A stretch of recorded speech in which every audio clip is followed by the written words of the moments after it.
की राज ठाकरे उद्धव ठाकरे हे बडव्यांमध्ये अडकलेत. जसा विठ्ठल बडव्यांमध्ये अडकल्याचा आरोप केला होता, तर बडव्यांमध्ये अडकलेत. त्या बडव्यांच्या हितामध्ये असेल त्यांनी विठ्ठलाला घेरणं. विठ्ठलाला देखील हे समजायला हवं की त्याच्या हितामध्ये काय आहे. राज ठाकरे ज्या फॅक्ट मांडतात बऱ्याच अंशी खऱ्या असतात आणि त्यांना बऱ्याचदा भविष्य दिसतं का असंही वाटतं, कारण ते पुढचं सगळ्या गोष्टी सांगतात. पण राज ठाकरेंना मतं मात्र मिळत. श्राप असा होता की तुझ्या भविष्य वर्तनावर कुणीच विश्वास ठेवणार नाही. कार्यकर्त्यांना हेच कळत नाही की नेता काय करतोय. कार्यकर्त्यांना एक सर्टॅनिटी हवी, ती राज ठाकरेंकडे नाही. नाहीये. मुंबई, पुणे, नाशिक या 3 बेल्टच्या बाहेरचा जो महाराष्ट्र आहे तिथे मनसेचं अस्तित्व किती. जर का ती पोटापाण्याचा प्रश्न संपवणारी राजकारण तुम्हाला करता येत नसेल तर तुम्ही यशस्वी कसे होणार आहेत. दुसरी एक फार चुकीची बाब उद्धव ठाकरेंनी देखील केलेली आहे. बाळासाहेबांचे पुत्र आहेत म्हणून वोट देणार नाहीयेत. उत्तम नेतृत्व असणारा माणूस आहे, हातात रिमोट ठेवून बाळासाहेबांसारखं काम करणारा माणूस आहे. दुसऱ्या बाजूला कलाकार आहे, तरुणांमध्ये चर्चेला जातो. हेच नाही, राज ठाकरे ज्या फॅक्ट मांडतात त्या बऱ्याच अंशी खऱ्या असतात आणि त्यांना बऱ्याचदा भविष्य दिसतं का असंही वाटतं, कारण ते पुढचं सगळ्या गोष्टी सांगतात. पण राज ठाकरेंना मतं मात्र मिळत नाहीत. खरे हे असं का. एक ग्रीक कथा सांगतो, कॅसेंड्रा. तुम्ही ऐकलं असेल. कॅसेंड्राला म्हणतात की अपोलोचा श्राप होता. बरं. कॅसेंड्राला भविष्य दिसायचं, पण श्राप असा होता की तुझ्या भविष्य वर्तनावर कुणीच विश्वास ठेवणार नाही. बरं. त्यामुळे राज ठाकरेंना भविष्य दिसतं पण त्यांच्यावर कोणी विश्वास ठेवत नाही. बरं. इशू काय आहे, राजकीय दृष्ट्या जर का बघितलं गेलं तर राज ठाकरे राजकारणी आहेत. आणि राजकारणी हे व्यापारी असतात, त्यांना समाज म्हणून ओळखता यायला हवं. बरोबर. जसं आपण बोललो की भारतीय समाज मुळात जातीवादी आहे. जातीचं विषमतावादी किंवा भेदभावकारी डिस्क्रिमिनेटरी नेचर जे ते संपायला हवं. पण जाती संपवण्यावर तुम्ही विचार करणार आहेत की जातीच्या वेवला राईड करून सत्ता स्थापित करणार आहेत. पुन्हा मुद्दा तोच, जेवढे अन्य पक्ष आहेत त्यांना जातींचा वापर करून सत्ता प्राप्ती करता येते. राज ठाकरेंना ग्रामीण महाराष्ट्राची ही जी की आहे, त्यांची जी ओळख आहे ती लक्षात येत नाहीये. जर का तुम्हाला ग्रामीण राजकारणाची नस लक्षात येत नसेल तर तुम्ही राजकारणी म्हणून तुम्ही ते सांगितलं की राज ठाकरे एका कुठल्या तरी फेन्सवर अडकलेत. राज ठाकरे फेन्सवर अडकलेले, त्यांना कुठेच जाता येत नाही. तुम्ही बघा, राजकारण लई वंगाळ, पण तुमच्या मतदारांना जी साधी भोळी आहेत त्यांना एक स्पेसिफिक स्ट्रक्चर राजकारणाचं लागतं. त्यांना याच्याशी काही देणं घेणं नाहीये की माझा नेता कोणत्या धर्माचा आहे, कोणत्या जातीचा आहे. जो कोणी असेल त्यांना वाटतं की तो नेता तसा असायला हवा. त्यांना ते सोपं जातं. इंटेलेक्च्युअल लेबर त्यांचं कमी होतं.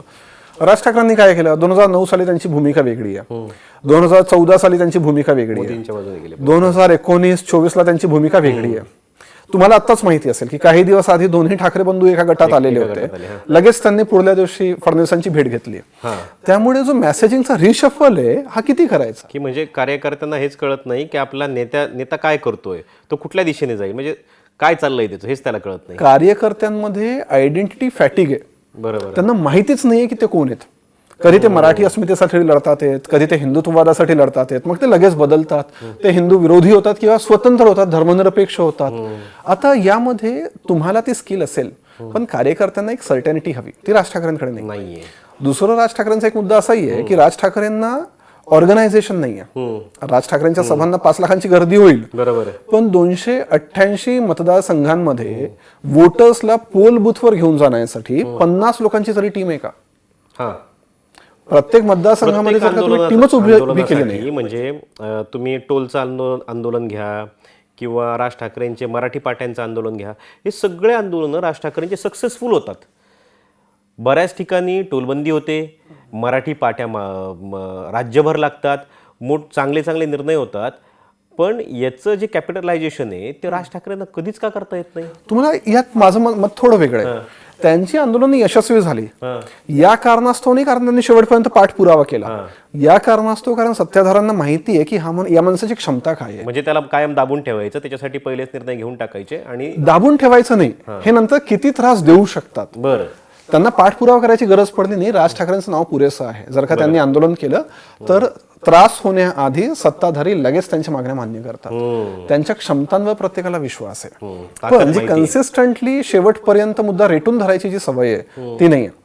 तुम्ही एक ऑब्झर्व केलंय का, वर्तमान पॉलिटिक्स किंवा राज ठाकरेंचं देखील राजकारण हे डोपामाइन पॉलिटिक्स आहे. बरोबर आहे. तुम्हाला काही काळासाठी न्यूज बाईट हवी आहे, तुम्हाला काही काळासाठी विवाद हवाय, 24 तास तुम्ही स्क्रीनवर हवेत, पण त्यानंतर काय? बरोबर आहे. वास्तविकता जर का तुम्हाला राजकारणामध्ये यशस्वी व्हायचं असेल तर हे डोपामाइन पॉलिटिक्स पुरेसं नसतं. तुम्हाला कंटाळवाणं पॉलिटिक्स करावं लागेल. म्हणजे काय तर प्रत्येक विधानसभेमध्ये जायचं, तिथे संघटन निर्माण करायचं, संघटनेतले ऑर्गनायझेशनल मधले जे हेवे दावे असतील ते कमी करायचे, लोकांची प्रश्न असतील ती हाताळायची किंवा त्यांना सॉल्व्ह करायचं. या बाबी कंटाळवाण्या आहेत, पण राजकारणामध्ये तुम्हाला याचा फायदा होतो. बरोबर आहे. तुम्ही बघा, मुंबई, पुणे, नाशिक या 3 बेल्टच्या बाहेरचा जो महाराष्ट्र आहे तिथे मनसेचं अस्तित्व किती? बरोबर. हा महाराष्ट्र तुम्हाला पोटापाण्याच्या प्रश्नावर मतं देतो, हा तुम्हाला संस्कृतीवर मतं देत नाही, हा भाषेवर देत नाही. बरोबर आहे. पोटापाण्याचा प्रश्न हाताळणारे किती नेते आहेत? खरी गोष्ट. फॉर एक्झाम्पल, किती साखर कारखाने आहेत किंवा किती बँका तुमच्या हातात आहेत, किती दूध उत्पादन संघ तुमच्या हातात आहेत? खरी गोष्ट आहे. किंवा नागपूरचा तुमचा आमदार पदासाठीचा जो उमेदवार आहे त्याने किती लोकांचं घर वसवण्यामध्ये मदत केलेली आहे? खरी गोष्ट आहे. जर का ती पोटापाण्याचा प्रश्न संपवणारी राजकारण तुम्हाला करता येत नसेल तर तुम्ही यशस्वी कसे होणार आहेत? मग याच्यातच एक असा प्रश्न तयार होतो की जो नेहमी त्यांच्यावर आरोप केला जातो की राज ठाकरे, उद्धव ठाकरे हे बडव्यांमध्ये अडकलेत.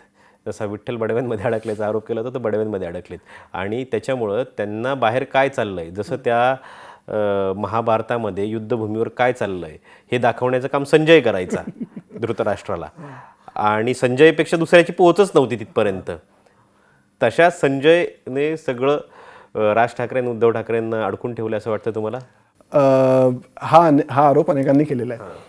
तुम्हाला एक सांगतो, जेव्हा नारायण राणे गेलेत त्यांनी सेम आरोप केला, जेव्हा राज ठाकरे स्वतः गेलेत त्यांनी पण तोच आरोप केला, पण राज ठाकरे पण पुढे जाऊन तेच झालंय त्यांचं. खरंय की, म्हणजे छगन भुजबळांनी सेम आरोप केला, एकनाथ शिंदेनी सेम आरोप केलेला आहे की तुम्हाला मातोश्रीवर जर का भेटीची वेळ हवी असेल तर तुम्हाला 2-2, 3-3 महिने ताटकळत उभं राहावं लागतं किंवा 2-4 लोकांचं लांगुल चालन करावं लागतं. बरोबर. आता मूळ मुद्दा काय आहे की politics is driven by the incentive. त्या बडव्यांच्या हितामध्ये असेल त्यांनी विठ्ठलाला घेरणं, विठ्ठलाला देखील हे समजायला हवं की त्याच्या हितामध्ये काय आहे. जेव्हा बाळासाहेब शिवसेना प्रमुख होते किंवा जेव्हा बाळासाहेब हयात होते तेव्हा देखील हे बडवे होतेच होते, पण बाळासाहेबांनी जिल्हाध्यक्षांना सरळ फोन केलाय. हे तुम्हाला का जमलं नाही? जेव्हा तुम्ही इंटायटलमेंट म्हणून पॉलिटिक्स मध्ये येता तेव्हा हा त्रास होतो. तुम्हाला लोकांपर्यंत पोहोच निर्माण करावी लागेल. दुसरी एक फार चुकीची बाब उद्धव ठाकरेंनी देखील केलेली आहे. त्यांनी शिवसेना कार्यालय वेगळं केलं, त्यांनी मातोश्री वेगळं केलं. म्हणजे काय, उद्धव ठाकरे आणि पक्ष संघटन याच्यामध्ये एक दरी निर्माण झालेली. बाळासाहेब जिथे राहायचे तिथेच कार्यालय होतं, बाळासाहेब जिथे उभे आहेत तिथे कार्यालय आहे. बाळासाहेबांचं पूर्ण आयुष्य त्यांनी शिवसेनेला दिलं. इथे Shiv Sena is a by product, इथे शिवसेना एक साइड प्रोजेक्ट आहे तुमचा. शिवसेना तसं चालत नाही. लोकांना निष्ठा हवी आहे. उद्धव ठाकरे राजकारणात वर्क लाईफ बॅलन्स करण्यात गुंतलेत, वर्क लाईफ बॅलन्स करण्यामध्ये गुंतलेले आहेत. मुळात तसं होत नाही. तुम्हाला जर रात्री 2 वाजता तुमच्यासाठी उपाशीपोटी फिरणारा कार्यकर्ता हवा असेल तर तुम्हाला रात्री 2 वाजता त्याचे फोन देखील उचलावे लागतील. बरोबर आहे. ही कला उद्धव ठाकरेंना जमली नाहीये, ती किंबहुना राज ठाकरेंना देखील जमत नाहीये. नाही जमत. या दोघांना आवश्यक आहे की त्यांनी त्यांच्या घरातनं बाहेर यावं, त्यांनी मुंबईची वेस ओलांडावी, त्यांनी जनतेपर्यंत पोहोचावं. तुम्हाला सांगतोय की जर का तुम्ही पश्चिम महाराष्ट्रात, विदर्भाचा प्रश्न वेगळाच आहे, विदर्भात शिवसेना आणि मनसेचं अस्तित्व नाहीच, पण जर का तुम्ही पश्चिम महाराष्ट्रात कोकण किनारपट्टीमध्ये किंवा ठाण्यामध्ये एखाद्या शाखेमध्ये जाऊन कार्यकर्त्याच्या पाठीवर हात जरी ठेवला तरी तो पुढली 10 वर्ष तुमची साथ सोडणार नाही. शरद पवारांचं तेच विशेष आहे ना की शरद पवार नावासकट लोकांना ओळखतात, त्यांना वाटतं की अरे मला पवारसाहेब नावाने ओळखतात, तर तो आयुष्यभरासाठी त्याचा कार्यकर्ता होऊन जातो. एक्झॅक्टली. इंडियन माइंडसेट जो आहे ना हा अजूनही मेडिवल आहे, तो मध्ययुगीन आहे. तो त्याला तुम्ही प्रेमाने जिंकू शकता, तुम्ही काहीही करू शकता, त्याला तुम्ही तर्काने जिंकू शकत नाही. त्यामुळे आता या ट्रान्झिशन मध्ये तो तुम्हाला एंटायटलमेंट म्हणून वोट देणार नाहीये, आता बाळासाहेबांचे पुत्र आहेत म्हणून वोट देणार नाहीये. बरोबर. तुम्हाला ती जागा कमवावी लागेल.